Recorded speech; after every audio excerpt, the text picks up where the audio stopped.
రామ్ గోపాల్ వర్మ గారి హీరోయిన్ అనగానే ఒక స్పెషల్ ఫోకస్ ఉంటుంది ఎవరికైనా. అలాంటిది ఆయనతో ఒక సినిమా చేస్తే దేశం అంతా తెలిసిపోతారు, మళ్ళీ మళ్ళీ సినిమాల మీద సినిమాలు చేస్తూ ఉంటారు. మనకు ఉదాహరణకి ఊర్మిళ గారు, అలాగే శ్రీదేవి గారు, ఇట్లాగా అనేక మంది ఆయనతో పాటు చేసిన వాళ్ళు ఉన్నారు. అలాంటి కోవలోనే ఇంకొక హీరోయిన్ కూడా జాయిన్ అయింది. అమ్మాయి తెలుగు అమ్మాయి. అమ్మాయి పేరు దక్షి గుత్తికొండ. హాయ్ దక్షి గారు. హాయ్, ఎలా ఉన్నారు? బాగున్నాను. రామ్ గోపాల్ వర్మ గారు లాంటి ఒక పెద్ద డైరెక్టర్తో సినిమా చేసినాక ఒక లాంగ్ బ్రేక్, చాలా బ్రేక్. యాక్చువల్లీ హీరోయిన్స్కి అయితే అంత బ్రేక్ వస్తే మళ్ళీ కనబడరు, కానీ 2026 అంతా మీదే అన్నట్టుగా కొంతమంది చెప్తున్నారు. చాలా సినిమాలు ఉన్నాయి అన్నట్టుగా. సో ఫస్ట్ థింగ్, నేను లాంగ్ గ్యాప్ తీసుకోలేదు, అది వచ్చింది. And second thing, corona virus తర్వాత ఆల్మోస్ట్ నేను 4 to 5 ప్రాజెక్ట్స్ చేశాను. ఎస్, బట్ ఒక్కొక్కటి లైక్ మెనీ రీజన్స్. దూదేక్లో అని ఒక ఫిల్మ్ చేశాను, విలేజ్ బ్యాక్డ్రాప్ది. అది ప్రొడ్యూసర్ చనిపోయింది. So post production they are looking for some other producer, దానివల్ల అది పోస్ట్పోన్ అయింది. అమెజాన్ నుంచి ఒక ఒరిజినల్స్ వాళ్ళే ప్రొడ్యూస్ చేశారు, so they shelved it.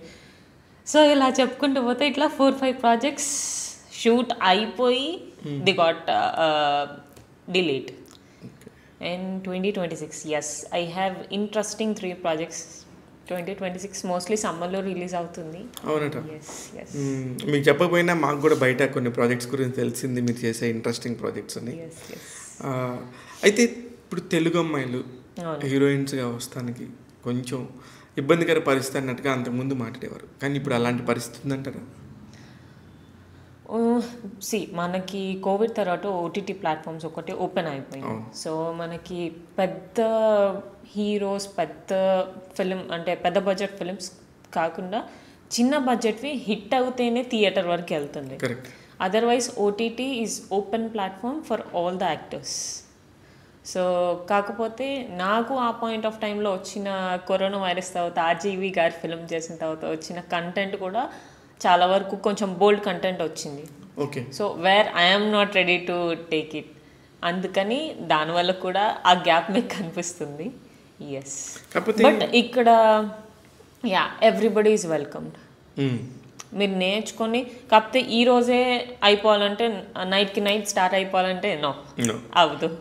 Take some కొంచెం పేషెన్స్, లేకపోతే మనకి ఒక బ్యాక్ ఎండ్ ఎవరో ఒకళ్ళు ఉండడము, ఫినాన్షియల్గా కానివ్వండి, మెంటల్ హెల్త్గా, చాలా ఈ 4 ఆస్పెక్ట్స్ చాలా ఇంపార్టెంట్.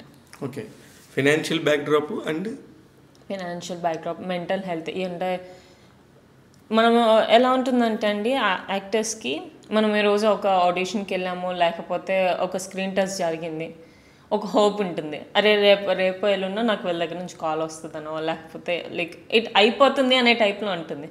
బట్ అవ్వదు. సో మీరు 10, 11, 12, 30 మెంబర్స్ని కలిస్తే దాంట్లో ఒక్కటి హిట్ అవుతుంది. మన 5 ఫింగర్స్ ఒకేలా లేవు, సో అందరికీ మనం నచ్చాల్సిన అవసరం లేదు. సో ఎవరో ఒక్కరికి నచ్చుతుంది, దాంట్లో మనం ఎంతవరకు మన 100% పెడతాము అనేది ఈజ్ ఇంపార్టెంట్. అయితే అమెజాన్ వాళ్ళు కూడా 500 డోర్స్ నాకనే ఒక ఛాన్స్ వచ్చింది. కరెక్ట్. అలాంటప్పుడు 30 డోర్స్ నాకు చేయడంలో తప్పలేదు. కానీ మనకి ఇది ప్యాషనేట్గా మనకున్న ఇండస్ట్రీ, దీని ద్వారా మనకు ఒక పేరు, డబ్బు, మన మెంటల్ వెల్ బిహేవింగ్ అన్నీ ఉన్నాయి. అప్పుడు దానికోసం మనం కష్టపడటంలో తప్పలేదేమో అనిపిస్తుంది. అంతే కదా? అంతే కదండి. అలాగనే మీరు చేస్తారా? మీరు రెగ్యులర్గా అలాగా ఆడిషన్స్కి వాటికి వెళ్తా ఉంటారు? ఎస్, చేస్తాను. నేను ఇప్పటికీ I go to auditions, I give auditions. కొన్ని కాల్ బ్యాక్స్ వస్తాయి, కొన్ని రావు. It's still there. రిజెక్షన్స్ అనేది ఇప్పటికీ ఉంది, but then I'm okay with it. అవును, అప్పుడు రిజెక్షన్స్ వచ్చినప్పుడు what is the mindset? అంటే ఇది పక్కగా మనకి వస్తుంది, మనం పర్ఫామ్ చేస్తే ఖచ్చితంగా మనం అందులో ఉంటాం, ఆ క్యారెక్టర్ నాకు నచ్చింది కాబట్టి మనం చేయగలం అనే ధైర్యం మీకు ఉండదా? ఉంటుందండి. ఆడిషన్ చేసిన తర్వాత వాళ్ళు మనకి ఒక్కొక్కసారి డైరెక్ట్ తెలుస్తుంది ఓకే ఇది వర్కౌట్ అవ్వలేదు అని, ఒక్కొక్కసారి లేదు ఇది అయిపోతుంది అనే ఫీలింగ్లోనే ఉంటాము. ఎవ్రీ యాక్టర్ అయిపోతుంది ఇది అనే దాంట్లోనే ఉంటుంది. సో దానివల్ల ఏమవుతుందంటే వాళ్ళు మళ్ళీ 1 వీక్ బ్యాక్ తర్వాత ఎప్పుడో మనం కాల్ బ్యాక్ చేసినప్పుడు లేదు దేనివల్ల okay. Marketing strategies like up market. ఇంకోటి ఇన్ఫ్లుయెన్సర్స్ వచ్చారు ఈ మధ్య. వాళ్ళకి ఏం యాక్టింగ్ రాదు, జస్ట్ బికాజ్ వాళ్ళకి ఇన్స్టాగ్రామ్లో కొంచెం ఫాలోవర్స్ ఉండడం వల్ల వాళ్ళని తీసుకుంటున్నారు. సో చాలా రీజన్స్ ఉన్నాయి. ఓన్లీ యాక్టింగ్ని బేస్ చేసుకొని తీసుకునే వాళ్ళు ఇప్పుడు. కానీ అంటే మీ స్టేట్మెంట్ కొంతవరకు మాత్రమే నేను అంగీకరిస్తాను. ఎందుకంటే ఇన్ఫ్లుయెన్సర్స్కి యాక్టింగ్ రాదు అంటే యాక్టింగ్ రాకపోతే వాళ్ళు తీసుకోరు.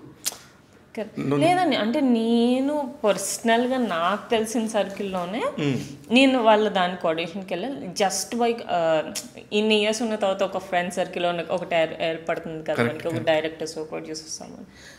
సో వాళ్ళు జస్ట్ వాళ్ళకి ఇన్ఫ్లుయెన్సర్స్, వాళ్ళు ఇంత ఫాలోవర్స్ ఉండడం వల్ల తీసుకున్నారు. వాళ్ళ దగ్గర ఆడిషన్ కూడా తీసుకోలేదు వాళ్ళు. ఓకే, అంటే వాళ్ళకి రేపొద్దున సో వాళ్ళు నేర్పించుకొని, వాళ్ళైతే పిలిపి నేర్పించుకొని చేయించుకుంటారు. కరెక్ట్. అంటే ఆ హోప్ ఉంటుంది కదా, అది లేకపోతే మళ్ళీ ఆడియన్స్ దగ్గర రిజెక్ట్ అవుతారు వాళ్ళు. అలాగనే ఇప్పుడు ఎవరైతే వీళ్ళకి అవకాశం ఇచ్చారో వాళ్ళ పేర్లు కూడా పోతాయి. అందుకని అది రిస్క్ కదా. అంటే నా పాయింట్ ఏంటంటే, కోర్స్ మీరు చెప్పిన పాయింట్ ఒక 70% కరెక్ట్ అయి ఉండొచ్చు, కానీ ఓ 30% ఎంతో కొంత ప్యాషనెట్గా లేకపోతే వాళ్ళు కూడా కెమెరా ముందుకు వచ్చి రీల్స్ చేయటం, ఇన్ఫ్లుయెన్సర్స్ అవ్వాలనుకోవటం జరగదు కదా. అది నేను అంటుంది. మన కోర్టు సినిమాలో ఒక అమ్మాయి హీరోయిన్ వచ్చారు. అమ్మాయి కరెక్ట్గా ఇన్ఫ్లుయెన్సరే. అమ్మాయి ఇన్ఫ్లుయెన్సర్. ఆ అమ్మాయి వైజాగ్ సైడు, అనకాపల్లి, కాకినాడ ఆ ఏరియాస్లో చాలా ఫేమస్ అమ్మాయి. అక్కడ అమ్మాయి రీల్స్ ద్వారా చూసి ఈ అమ్మాయి చాలా బాగుంది, ఒకసారి చూద్దామా అనుకోవటం, నాని గారు ఇమ్మీడియట్గా సెలెక్ట్ చేయటం, ఆ టీం అందరికి కూడా నచ్చటం, ఇమ్మీడియట్గా సినిమా పట్టాలు ఎక్కటం, టక్ మన జరిగిపోయింది. అంటే ఇక్కడ నేను ఒక కాంటెంట్తో పాటు ఆ అమ్మాయి ఇన్ఫ్లుయెన్సర్ అవడంతో పాటు ఫేట్ కూడా ఉంది కదా. ఫేట్ కూడా ఉంది. నేను అదే అన్నా, తను ఆర్టిస్ట్ అందరూ అలా లేరు అంటున్నా, ఇన్ఫ్లుయెన్స్ అందరూ అలా లేరు. Exactly correct. ఎస్, బట్ అట్లానే థియేటర్ ఆర్టిస్ట్ని కూడా రిజెక్ట్ చేస్తున్నారు ఈ మధ్య. థియేటర్ ఆర్టిస్టుల్లోకి వచ్చేసరికి ఇప్పుడు చాలా మంది థియేటర్ ఆర్టిస్టులు నెంబర్ 1 పొజిషన్లోకి వస్తున్నారు.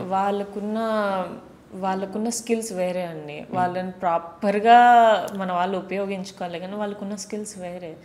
ఒక యాక్టింగ్ స్కూల్లో నుంచి నేర్చుకొని వచ్చిన వాళ్ళు కానీ, ఒక థియేటర్ ఆర్టిస్ట్ కానీ, వీళ్ళు కదా మనకు కావాల్సింది. లాంగ్ రన్లో చూసుకుంటే వాట్ ఐ ఫెల్ట్ ఇస్ వీళ్ళు కదా కావాల్సింది. మనకి ఎవ్రీ ఇయర్ మనకి స్ట్రాటజీస్ మారిపోతున్నాయండి. లాస్ట్ ఇయర్ మనకి ఇన్ఫ్లుయెన్సర్స్ అనేది లేదు, ఈ ఇయర్ వచ్చింది, మళ్ళీ నెక్స్ట్ ఇయర్ ఉండకపోవచ్చు. కరెక్ట్. దిస్ ఇస్ సినిమా అండి, దిస్ ఇస్ ద బిజినెస్. దీనిలో ఎక్కడ ఏది వర్కౌట్ అవుతే దాన్నే ముందుకు తీసుకెళ్ళాలి. అంతే, తప్పు కూడా ఏం లేదు. అది కూడా వాళ్ళన్నీ కూడా వాళ్ళ స్ట్రాటజీస్ అన్నీ కూడా అక్కడ పెట్టి ఆ కథకు తగ్గట్టుగానే తీసుకుంటారు ఎవరైనా. అయితే ఇప్పుడు మీరు ఇక్కడ ఒక సినిమానే మీకున్న ఎక్స్పీరియన్స్, కానీ ద గ్రేట్ డైరెక్టర్ అవటం, వాళ్ళదే ప్రొడక్షన్ హౌస్ అవటంతో మీకు ఒక గ్రూప్ అయితే క్రియేట్ అయి ఉంటుంది డెఫినెట్గా, ఒక మంచి ఫ్రెండ్లీ. అంటే ఒక్క సినిమా చేసిన తర్వాత ఇండస్ట్రీలో అంత ఫ్రెండ్స్ ఎలా వస్తారు? ఆల్మోస్ట్ కరోనా వైరస్ చేసి 5 years అయిందండి. సో దాని తర్వాత నేను దానికన్నా ముందు చేసిన ప్రాజెక్ట్ శేఖర్ సూరి గారిది. సో అది నా ఫస్ట్ ప్రాజెక్ట్, అది రిలీజ్ అవ్వలేదు. అది అమెజాన్ వాళ్ళే ప్రొడ్యూస్ చేశారు. But some reason Shekhar Suri గారు ఎంత మంచి director. Yes, film by Aravind shoot మొత్తం అయిపోయింది, ఫస్ట్ కాపీ రెడీ ఉండింది. అయినా కూడా అవ్వలేదు. ఓకే, దాని తర్వాత వాట్ ఇస్ ద రీజన్ అండి? అండ్ లైక్ ఒక్కొక్కరు ఒక్కొక్క రీజన్ చెప్తున్నారు. So I'm not sure what exactly it is. So దాని తర్వాత దూదేకులు అని చెప్పేసి ఇంకో ఫిలిం చేశాను. ఆహాలో కొత్త పొరుడు అని వచ్చింది కదా, సేమ్ టీం ఇంకో ఫిలిం చేశాను. ఓకే, వాళ్ళే చేసింది. అదే పాయింట్ ఆఫ్ టైంలో, same corona virus point of టైంలో I have done 3 to 4 projects. Okay, అదే ఒకసారి లైమ్ లైట్లో ఉన్నప్పుడు టక్క వస్తాయి హీరోయిన్స్కి. సో అది లైక్ నేను చెప్పాను కదా, ప్రొడ్యూసర్ చనిపోయింది. ఇది కరోనాలో పోయారా? లేదు, 1.5 year బ్యాక్, లాస్ట్ ఇయర్. అంతకుముందు November Decemberలో తను చనిపోయింది. సో దానివల్ల అది ప్రస్తుతానికి పోస్ట్ ప్రొడక్షన్ వర్క్ అదంతా డిలే అవుతుంది. దాని తర్వాత నితిన్ గారి ఫిలిం ఎక్స్ట్రాడినరీ మ్యాన్లో కీ రోల్ చేశాను నేను. అది కూడా 2 years అయింది. సో ఒకవేళ like some big production house if there are any key roles are పెద్ద హీరో అన్నప్పుడు ఎస్ ఐఎమ్ డూయింగ్. సో ఇప్పుడు రీసెంట్గా నాగశౌర్య గారిది బ్యాడ్ బాయ్ కార్తిక్ అని వస్తుంది, దాంట్లో కూడా ఒక కీ రోల్ చేస్తున్నాను. So now again yes. అంటే హీరోయిన్గా చేద్దాం అనుకుని వచ్చినప్పుడు అవే వస్తాయని అందరూ ఎక్స్పెక్ట్ చేస్తారు. కరెక్ట్. కానీ మీరు ఒక క్యారెక్టర్ లాగానో ఒక కీ రోల్ ఇంపార్టెన్స్ ఉన్న రోల్స్ కూడా చేయడానికి ప్రిపేర్డ్గా ఉన్నారా? ఎస్. ఓకే. అంటే స్టార్టింగ్లో ఎస్, అంటే కొత్తగా వచ్చినప్పుడు ఎవరైనా ఎనీ యాక్టర్ ఎలా అనుకుంటాము అంటే ఓకే హీరోయిన్గానే చేద్దాం, కొంచెం టైం తీసుకున్నాం. బట్ అప్పటికి 3 years అయిపోయింది. అండ్ పెద్ద హీరో ప్రాజెక్ట్స్ ఎట్లా అయినా రిలీజ్ చేస్తారు sir, there is no option. అంటే ఆఫ్టర్ అయిపోయడానికి ఛాన్స్ లేదు అని అనిపించి, so then I took that స్టెప్కి సరే కీ రోల్స్ ఉంటే చేద్దాము అని చెప్పి. కానీ ఇప్పుడు మామూలుగా మన వాళ్ళు ఇమీడియట్గా హీరోయిన్ని చేయాలి తెలుగు వాళ్ళు అంటే కొంచెం హెసిటేట్ చేస్తారు. మీ దగ్గర అలా హెసిటేట్ చేయకుండా మిమ్మల్ని ముందుకు తీసుకెళ్ళి పర్లేదు నువ్వు ఇండస్ట్రీలోకి వెళ్ళు, నువ్వు చెయ్యి, నువ్వు రాణించగలవు అని చెప్పి నీకు ధైర్యం ఇచ్చిన వాళ్ళు ఎవరు? ఆర్జీవి గారు, శేఖర్ సూరి గారు. ఎస్, వాళ్ళే చెప్పడం వల్ల మీరు నమ్మి వచ్చారు. అంటే దీనికి వాళ్ళు పరిచయం కాకముందు కూడా మీ ఫ్యామిలీ మెంబర్స్ ఎవరో ఒక ఫోర్స్ ఉండాలి కదా? ఫోర్స్ ఎవరు లేరు యాక్చువల్లీ. నా చిన్నప్పుడు mummy was in to production house. So అప్పుడు చాలామంది చైల్డ్ ఆర్టిస్ట్గా అడిగేవాళ్ళు. మమ్మీ అందే ఇప్పుడే వద్దు, కొంచెం నీ ఎడ్యుకేషన్ కంప్లీట్ చేయి, దాని తర్వాత చూద్దాము అని చెప్పి. మమ్మీ అప్పుడు జోక్ చేసింది, మరి మనం అది సీరియస్గా తీసుకున్నాము. సో వన్స్ ఐ కంప్లీటెడ్, బేసిక్గా నేను ఫ్యాషన్ డిజైనింగ్ డిస్కంటిన్యూ చేశాను. సో బేసిక్గా ఆ పాయింట్ ఆఫ్ టైంలో మోడలింగ్ ఇదంతా చేస్తాం కాబట్టి మోడలింగ్ నుంచి మెల్లిగా ఇలా యూటర్న్ తీసుకొని మళ్ళీ యాస్టేజ్ ఇక్కడికి ప్లేస్ ఎక్కడికి రావాలో అక్కడికి వచ్చేసారు. యాక్చువల్లీ విజయవాడ కదా మీరు? అవును. విజయవాడ నుంచి హైదరాబాద్ ఎప్పుడు వచ్చారు మీరు? నేను నా చిన్నప్పుడే వచ్చేసాము, లైక్ మోస్ట్లీ 4-5 years ఉంటుంది. అయితే ఇప్పుడు మమ్మీ ప్రొడక్షన్ హౌస్ దగ్గర ఏం వర్క్ చేశారు? మమ్మీ ఎగ్జిక్యూటివ్ ప్రొడ్యూసర్ దగ్గర వర్క్ చేశారు ఇంతకుముందు, బట్ లాంగ్ బ్యాక్. ఏం సినిమాలు చేసి ఉంటారు సుమారు? షాడో ఫిల్మ్ చేశారు, నా ఇష్టం అని రానా గారిది ఒక ఫిల్మ్ చేశారు. ఎస్. నా ఇష్టం చేసిన మదర్ పేరు లక్ష్మి. ఓకే. ఎస్. అయితే ఆమె సపోర్ట్ కూడా బాగానే ఉండి ఉంటుంది అయితే. అంటే ఆబ్వియస్లీ ఎంత ఉన్నా కానీ I don't have a father from my childhood. So mummy ఒక్కతే కాబట్టి ఎంత కాదని ఒక అమ్మాయి ఇండస్ట్రీకి వస్తుంది అన్నప్పుడు మమ్మీకి అన్నీ తెలుసు. ఇక్కడ వద్దు నువ్వు తడగలు, బికాస్ నేను I'm a sensitive and kid అనమాట. వద్దు నువ్వు తట్టుకోలేవు, వద్దు అంటే లేదు మమ్మీ నువ్వు చెప్పావు కదా స్టడీస్ అయిపోయిన తర్వాత 1 year ట్రై చేస్తాను, దాని తర్వాత నువ్వు ఏది చెప్తే అది చేస్తాను. ఆ టైంకి శేఖర్ సూరి గారి ప్రాజెక్ట్ కరోనా వైరస్ వచ్చేసింది. శేఖర్ సూరి గారు ఫస్ట్ అవకాశం ఎలా వచ్చింది? శేఖర్ సూరి గారికి నేను నా ప్రొఫైల్ ఎప్పుడో పంపించున్నాను. జనరల్గా మనం వచ్చిన మీరు అందరికి నీట్గా ప్రొఫైల్ డిజైన్ చేసి పంపిస్తారు. అలా పంపించినప్పుడు ఆ పాయింట్ ఆఫ్ టైంలో వాళ్ళకి రిక్వైర్మెంట్ ఉండింది. ఓకే. సో అలా ఇమీడియట్గా దొరికేసింది అవకాశం. అంటే కొన్నిసార్లు అనుకుంటాం కదా రైట్ టైం రైట్ ప్లేస్, అలాంటిది అలాగే దొరికిస్తుంది. ఓకే. అట్లాగే ఇంకా మీరు వెనక్కి తిరిగి చూడలేదు ఇంకా? సరే. అంటే ఫస్ట్ టైము ఆర్జీవి గారి దగ్గర ఒక పెద్ద అవకాశం దొరికినప్పుడు what is your feeling in your mind? First thing ఆయన మీడియా ఇమేజ్ ఒకటి ఉందండి, దాన్ని చూసి చాలా భయం వేసింది. అమ్మో ఇప్పుడు ఆర్జీవి గారి దగ్గరికి వెళ్ళాలా?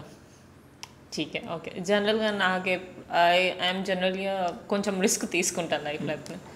సరే టీకే, ఇప్పుడు అవసరం ఉంది, ఆపర్చునిటీ ఇస్ దేర్. ఒకసారి వెళ్ళి, అది కోవిడ్ టైంలోనే ఎగ్జాక్ట్లీ. నాకు I still remember first time కలుస్తానప్పుడు కోవిడ్ టైంలోనే సార్ కార్ పంపిస్తాను, బికాస్ మనకి అప్పుడు నథింగ్ ఇస్ దేర్. అప్పుడు నాకు ఫీవర్ ఉండింది, సో నేను వెళ్ళలేకపోయాను. So I thought it's gone. తర్వాత మళ్ళీ నేనే కాల్ బ్యాక్ చేసిన తర్వాత నాకు కళ్యాణ్ గారు తెలుసు ఆ ప్రాజెక్ట్లో, ఆయన రిఫర్ చేశారు బేసిక్గా. సో లేదు నేను ఇంకా ఆప్షన్ ఉంది అంటే ఐ కమ్, నేను వస్తాను అంటే ఓకే. అప్పుడు నెక్స్ట్ డేనో కాల్ చేసి ఓకే డన్ రండి అని చెప్పి నేను వెళ్ళాను. అప్పుడు స్టోరీ మొత్తం నారేట్ చేశారు. అప్పుడు నేనే సార్కి చెప్పాను, సార్ మీరు ఇక్కడ ఉన్నట్టు మీడియాలో ఎందుకు ఉండరు అని చెప్పి. హీస్ అ జెంటిల్మెన్, దానికంటే ఆయనకి పరిచయం ఉన్న వాళ్ళకి తెలిసింది విషయం. డైరెక్ట్ గా ఆయన చూసిన వాళ్ళు, ఆయనతో ట్రావెల్ చేసిన వాళ్ళు, ఎస్పెషల్లీ పూరి జగన్నాథ్ గారు కానీ కొంతమంది చాలా పర్ఫెక్ట్ గా చెప్తారు ఆర్జీవి గారి గురించి. హీస్ లైక్ దట్ అంతే. సో అప్పుడు లైక్ ఓకే చేయొచ్చు, I can work with him, I'm not so. అప్పుడు ఇంత అవసరం లేదు, మీడియాలో he has a different image. అప్పుడు we went immediately for shoot. ఆ రోజు నాకు నరేట్ చేశాను, next day we went for shoot. అంటే కళ్యాణ్ ఫోటోగ్రాఫర్ కళ్యాణ్ మీరు చెప్పేది? లేదండి, రైటర్. ఓకే. ఇంతకుముందు చాలా ఫిల్మ్స్కి రైటింగ్ చేశారు. ఓకే. ఆ ఫిల్మ్కి కూడా తనే రైటింగ్ ఆయన ద్వారా వెళ్ళారు మీరు. కానీ ఇప్పుడు కూడా గుర్తుపెట్టుకొని చెప్తున్నారు, గ్రేట్ అండి. అంటే అది ఉండాలంట, అంటే ఎవరైతే మనకి ఆపర్చునిటీ ఇచ్చారో వాళ్ళు ఏది మర్చిపోయినా కదా అది మర్చిపోదు, కృతజ్ఞత ఉండాలి. ఆ కృతజ్ఞత మీరు చూపించినందుకు నిజంగానే మీకు అన్నీ పర్ఫెక్ట్గా ఉన్నాయి. ఒక హీరోయిన్, ఇంకా పూర్తి స్థాయి హీరోయిన్ మీలో ప్రవేశించలేదనుకుంటా.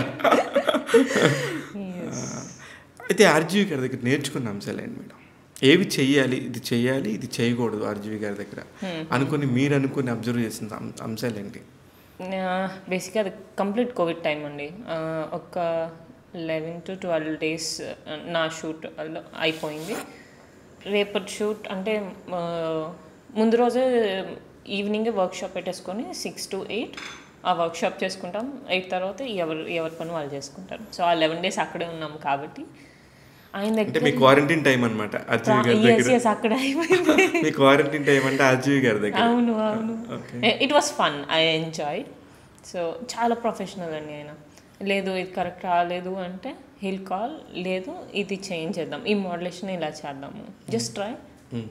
లేదు మనం ఏమన్నా సజెషన్స్ ఇచ్చినా కానీ ఎస్ అంతే. ఇంత పెద్ద డైరెక్టర్ అయినా చాలామంది రెడీగా ఉండరండి తీసుకోవడానికి. బట్ లేదు ఇది కాదు ఇలా చేయొచ్చు. అది మహా అయితే నా సెకండ్ ప్రాజెక్ట్. నేను చెప్పింది ఆయన వినాల్సిన అవసరం లేదు. బట్ స్టిల్ ఇలా చేద్దామంటే సినిమా బెటర్ అవుతుందంటే హీల్ డూ ఇట్. ఆ సజెషన్ వర్కౌట్ అవుతుందంటే yes, he is open for it. Is a real cinema man. ఎందుకంటే ఆయన సినిమా తప్ప వేరేది ఏం తెలియదు. ఆ స్క్రీన్ మీద అది ఎలా వస్తుంది, వీళ్ళు చెప్పింది కరెక్ట్ అయితే డెఫినెట్గా లైక్.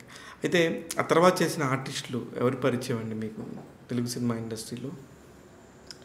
ఆర్జీవి గారి ఫిలింలోనండి. ఆర్జీవి గారు మామూలుగా మీకు ఇండస్ట్రీ ద్వారా అంటే తెలుసు అండి, but not friends, like close friends అనలేము. ఎస్, ఓకే, తెలుసు అంటే తెలుసు. ఎస్, ఏదన్నా ఎవరికైనా ఎక్కడైనా ఏదైనా ఆపర్చునిటీ. దాని తర్వాత నాకు ఆర్జీవి గారి సినిమా తర్వాత ఎన్టీఆర్ గారితో ఒక యాడ్ ఫిల్మ్ చేశాను. మనకు ఒక ఫేవరెట్ యాక్టర్స్ అనేది ఒకటి ఉంటుంది. ఇప్పుడు నాకు హీరోయిన్స్లో నాకు శ్రీదేవి గారు అంటే చాలా ఇష్టం. అంటే ఆవిడే నాకు ఇన్స్పిరేషన్, నాకు ఇండస్ట్రీలో రావడానికి.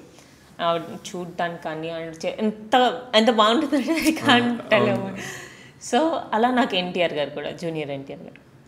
ఫస్ట్ టైం ఆర్జీవి గారి దగ్గరికి వెళ్ళినప్పుడు నేను ఎలా నర్వస్గా ఫీల్ అయ్యానో, ఎన్టీఆర్ గారితో షూట్ చేసేటప్పుడు సేమ్ అలానే ఫీల్ అయ్యాను. ఏం షూట్ చేశారు ఎన్టీఆర్ గారితో? ఎంఈకే వాళ్ళది యాడ్ ఫిల్మ్స్ జరుగుతాయి కండి. సో కోవిడ్ తర్వాతే. సో అదొకటి చేశాను. That was a great experience. ఎలా అనిపించింది ఆయనతో ఎక్స్పీరియన్స్ చేసినప్పుడు? ఆయన దగ్గర ఏం అబ్జర్వ్ చేశారు మీరు? ఆయన వెరీ స్పాంటేనియస్ అండి, వెరీ ఫాస్ట్. ఎట్లా చేసేస్తారు ఎలా చేశారు అని అడగాలనిపిస్తుంది కానీ అది అంటే ఒకటే డే షూట్. సో అదే యాడ్ ఫిల్మ్ అంటే అలానే ఉంటుంది కదా పర్ డే. ఠీకే, అలా ఎలా చేశారు అంటే అప్పుడే లైన్స్ ఇచ్చారు, అప్పుడే ఆయన చెప్పేసి వెళ్ళిపోయారు. ఓకే, అలా ఉంటుంది. అందుకే స్టార్స్ అవుతారు. ఇప్పుడు ఇంకా ఈ 2026లో చాలా హోప్తో ఉన్నారని చెప్పి నాకు అర్థమైంది మీతో మాట్లాడిన మొదటిసారి. ఏమన్నా కొద్దిగా మీకు ఇది టిపికల్ ప్రాజెక్టు, దీనిలో నేను కష్టపడుతున్నాను, దీనివల్ల నాకు ఉపయోగం ఉంటుంది అనుకున్న ప్రాజెక్ట్స్ ఏం చేశారు? నేను యాక్చువల్గా 2026లో జరిగే ప్రాజెక్ట్స్ అన్నిటికీ నా 100% పెడుతున్నాను.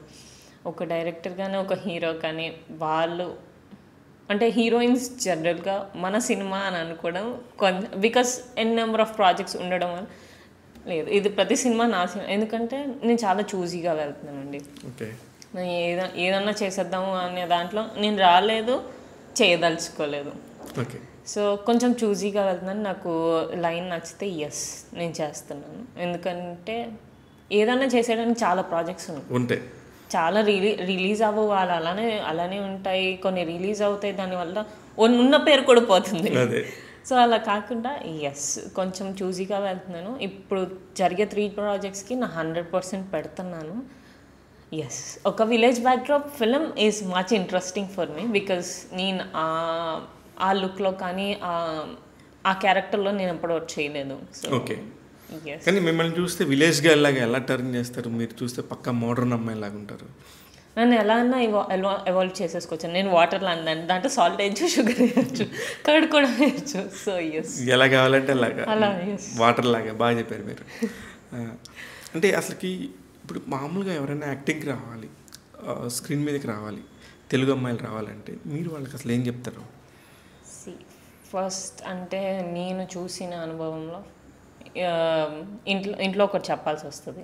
సో వాళ్ళకి ఎస్, కొంచెం ఫినాన్షియల్ ఒక తమ్ముడో లేకపోతే మీరే ఒక జాబ్ చేస్తూ ఇది చాలామంది నేను చెప్పేది ఏంటంటే బ్యాక్ అండ్ పెట్టుకొని ఇక్కడికి రండి. ఇంట్రెస్ట్ ఉంటే మీ మీద మీకు నమ్మకం ఉంటే అది ఉండాలండి. అది లేకపోతే ఇంకేమైనా కష్టం. సో బ్యాక్ అండ్ ఒకటి పెట్టుకోండి. మీరు జాబ్ చేస్తున్నారు, చేసుకుంటూ ఇది చేయండి till you get some name or fame. దాని తర్వాత లీవ్ దాట్, దెన్ దీంట్లో సో ఆ ప్రాసెస్లో మీరు యాక్టింగ్ స్కూల్కి వెళ్ళి నేర్చుకోండి. దాని తర్వాత డాన్స్ క్లాసెస్కి వెళ్ళండి. సో అది ఒక 2-3 years అయిన తర్వాత ఎస్, నేను ఇప్పుడు రెడీగా ఉన్నాను ఆడిషన్స్కి వెళ్ళడానికి, నేను ఇప్పుడు రెడీగా ఉన్నాను, నన్ను నేను స్క్రీన్ మీద ప్రెజెన్స్ చేసుకోవడానికి అన్నీ కాన్ఫిడెంట్గా ఫీల్ అయినప్పుడు ఎస్ ఓకే రండి. కానీ ఇప్పుడు ఈ ఇండస్ట్రీకి వచ్చినప్పుడు అన్ని చోట్ల అన్ని ఒత్తిళ్ళు ఎదురవుతాయని నేను అనుకోను. కొన్ని చోట్ల తెలియకుండానే మనం ఊహించకుండానే కొన్ని ఇబ్బందికరమైన పరిస్థితులు ఎదురవుతాయి. వాటిని ఎలా అధిగమిస్తారు? ఓకే, నాకు ఇది కాంట్రవర్షియల్ చేయాలని లేదు, బట్ ఐ రీసెంట్లీ మెట్ చాలా హార్డ్లీ 3-4 months అయింది. నేను జనరల్గా నాకు షార్ట్ టర్మ్ మెమరీ, నేను తొందరగా మర్చిపోతాను, నాకు అంత గుర్తుండదు. గుడ్ ఆర్ బ్యాడ్ నాకు ఎవరైతే ఆపర్చునిటీ ఇచ్చారో వాళ్ళని గుర్తుపెట్టాను. కొన్ని ఇంపార్టెంట్ ఇవి గుర్తుపెట్టుకుంటా కానీ అన్ని నన్ను గుర్తుపెట్టుకోలేదు. బట్ ఇది నాకు గుర్తు పెట్టుకునేటట్టు చేశారనమాట. ఒక పెద్ద హీరోతో డైరెక్ట్ చేస్తున్నారు, ఫస్ట్ ఫిల్మ్ అనమాట, మంచి production, first project, debut film. And నాకు ఆ హీరో అంటే చాలా ఇష్టం. నేను ఎవరు అనేది I not disclose, but yes, నాకు ఆ హీరో పేరు వల్ల నేను ఆ ఆఫీస్కి ఆ రోజు వెళ్ళాల్సి వచ్చింది. ఓకే, సరే అని చెప్పి వెళ్తే రోల్స్ ఉన్నాయి. నాకేంటి ఏంటి మీరు నన్ను పిలిచింది యాక్టింగ్కి కదా, అది కదా చేయాలి, అది కదా మీరు నన్ను అడగాల్సింది. నేను అన్నా నా 100% నేను పెడతాను. లేదు నాకేంటి. డైరెక్టర్ మనం అది డిస్క్లోజ్ చేయండి. డెబ్యూ డైరెక్టరా హీరోనా అని డైరెక్టర్. ఓకే. సో మీరు నన్ను పిలిచింది దీనికి కదండి. కాదు, లేదు, ఇంకో దానికి వేరే ప్రొఫెషన్ ఉందండి. You can pay money, you can go and come. ఇది వేరు అది వేరు, రెండు మిక్స్ చేయకనే రెండు వేరు చెప్పారు మీరు. చెప్పాను. ఓకే. అంటే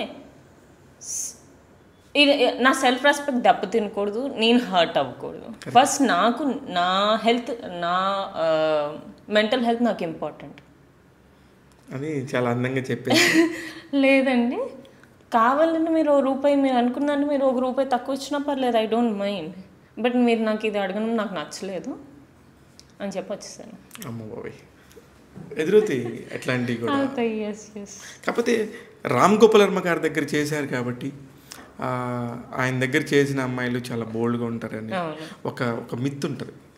అది మిత్తేనా? రామ్ గోపాల్ వర్మ గారు ఆయనతో వర్క్ చేసిన వాళ్ళు బోల్డ్ ఉంటారు. అది ఎట్లా, మీరు ఒక క్యారెక్టర్లో చెప్పండి, ఎస్ ఉంటారు, బట్ దట్ డజంట్ మీన్ వాళ్ళు రియల్ క్యారెక్టర్లో వాళ్ళు అలానే ఉంటారు అని కాదు. జనాలు ఎలా, అది ఆర్జీవి గారు సినిమా చేసి బయటకు వచ్చిన తర్వాత జనాలు ఎలా అజ్యూమ్ చేసుకుంటారంటే ఈ అమ్మాయి ఇలా బయట కూడా ఇంతే కాదు, అందరికీ ఒక పర్సనాలిటీ ఉంటుంది. Every girl is different for her own perspectives. So కాదు, నేను కూడా దాని తర్వాత నేనేం చేశాను అంటే అజయ్ గారు ఫిల్మ్ చేసిన తర్వాత నేను ఒక ఇంటర్వ్యూలో చెప్పానండి, యాక్చువల్గా నేను బోల్డ్ రోల్స్కి I'm ready. Bold roles in sense what I meant ఈరోజు చెప్తున్నాను, what I meant is character wise, as not look wise. Both are different. Yes, character is different and look wise different. It's different. నేను character wise I'm ready to do bold roles is the sense what I told. కానీ నాకు వచ్చిన calls అన్ని దాని తర్వాత అన్ని bold, like look wise they are asking all the projects ఈ got like that. అలా సగం ప్రాజెక్ట్స్ నేను వదిలేసాను. ఓ నిజమే, అవన్నీ పాపం ఎంత ఇబ్బందికరంగా ఉంటాయి కదా.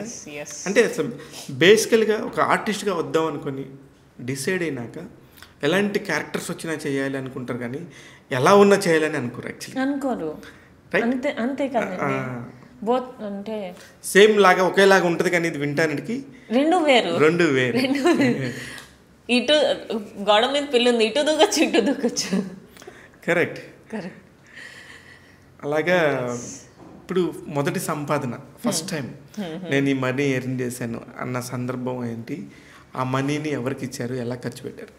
నేను ఆర్జీవి గారి ఫిలిం, శేఖర్ సూరి గారి ఫిలిం కన్నా ముందు నన్ను నేను టెస్ట్ చేసుకోవడానికి మమ్మీ సర్కిల్లోనే ఒక direct, he is doing as co director associate director. So ఆయన యాడ్ ఫిల్మ్ ఒకటి చేశారు, తనకి డెమో నాకు demo. Okay. So that's maybe 3,000 వచ్చినాయి దానికి నాకు.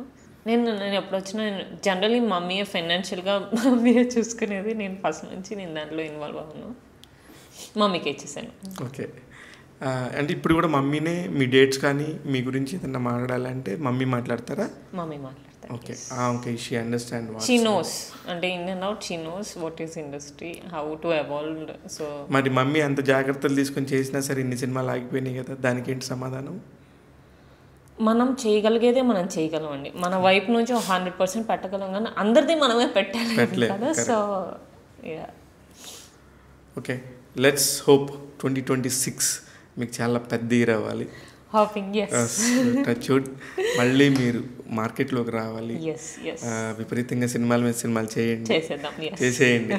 ఒక తెలుగు అమ్మాయి అర్థం చేసుకోవటానికి ఇప్పుడు దేనికంటే ఇప్పుడు వేరే స్టేట్ అమ్మాయిలను తీసుకుంటే ఇప్పుడు మీరు చెప్పిన అన్ని రీజన్స్కి దానికి క్వైట్ ఆపోజిట్గా అన్ని రకాలుగా ఇండస్ట్రీలో హీరోయిన్లుగా నిలదొక్కోవడానికి వస్తున్నారు. వాళ్ళు అక్కడ చక్కగా ఆటో ఎక్కి ఫ్లైట్ ఎయిర్పోర్ట్కి వస్తారు, ఇక్కడికి వచ్చి దగ్గరనే ప్రొడ్యూసర్ గారు డైరెక్టర్ గారు కార్లు పంపిస్తారు, ఇక్కడికి వచ్చి హోటల్ ఇస్తారు, సెట్ వాళ్ళ లైఫ్కి. తెలుగు అమ్మాయికి అలా ఉండదండి అసలు. తెలుగు అమ్మాయికి ఉండదా? ఎందుకు అంటే నాకు తెలిసి అది కరెక్ట్ రీజన్ తెలియదు, కానీ they are an number of reasons. ఒకటి, చాలా కంప్లైంట్స్ ఉన్నాయి తెలుగు అమ్మాయి మీద. 6 తర్వాత సెట్లో ఉండదు, చాలా అరగెంట్గా ఉంటారు. అలా అంటే హిందీ అమ్మాయిలతో కూడా వాళ్ళ లాంగ్వేజ్ రాదు, అలాంటి ఆ ఎక్స్ప్రెషన్ రాదు. మీరు చెప్పింది చేస్తున్నానంటే వాళ్ళకి అర్థం కాలేదు. తెలుగు అమ్మాయికి అర్థం అవుతుంది. నేను నా స్క్రిప్ట్స్ ఇప్పటికీ అండి, ఒకసారి సినిమా ఓకే చేసుకున్న తర్వాత విత్ ఇన్ ఆ 1 వీక్లో నేను బాండ్ స్క్రిప్ట్ తీసేసుకుంటాను. సో దట్ మనకి ఎలా అవుతుందంటే అండి, ఒక సీన్కి మనకి ఇది ఇస్తే కాదు, దానికి ముందు బ్యాక్గ్రౌండ్ ఏం జరిగింది, ఎందుకు ఈ సీన్. సో అది ఇట్ విల్ బీ ఇన్బిల్డ్కి ఓకే ఇది ఇలా చేయొచ్చు అనే ఒక క్లారిటీ కోసం నేను ఆల్మోస్ట్ సైన్ చేసిన 1 వీక్లో తీసేసుకుంటాను. I take the bond script. కానీ అదే ఇప్పుడు హిందీ అమ్మాయిని తీసుకుంటే మీరు ప్రాంప్ట్ ఇవ్వాలి, ఏబిసిడి. సో చాలా ప్రాబ్లమ్స్ ఉంటాయి. 6 తర్వాత ఉన్నారంటే అది ఇంతకుముందు ఉన్న కంప్లైంట్ అండి. ఇప్పుడు చాలా తెలుగు అమ్మాయిలు వస్తున్నారు, దే ఆర్ ఓపెన్. 6 తర్వాత అంటే ఆల్మోస్ట్ కంప్లీట్ షెడ్యూల్ టైమింగ్ మీకు ఇంకా ఎక్స్ట్రానే ఇస్తున్నారు. మా దగ్గర మేము ఒక సినిమా చేసాం, మా హీరోయిన్ 2 o'clock దాకా చేసేవారు. అంటే వాళ్ళకి ఫస్ట్ సినిమా మీద ఉన్న ప్యాషన్ ఇంత ముందు నాకు తెలియదండి. అంటే అప్పుడు నేను లేను, బట్ ఇప్పుడు నేను ఉన్నా కాబట్టి నాకు అర్థమవుతుంది.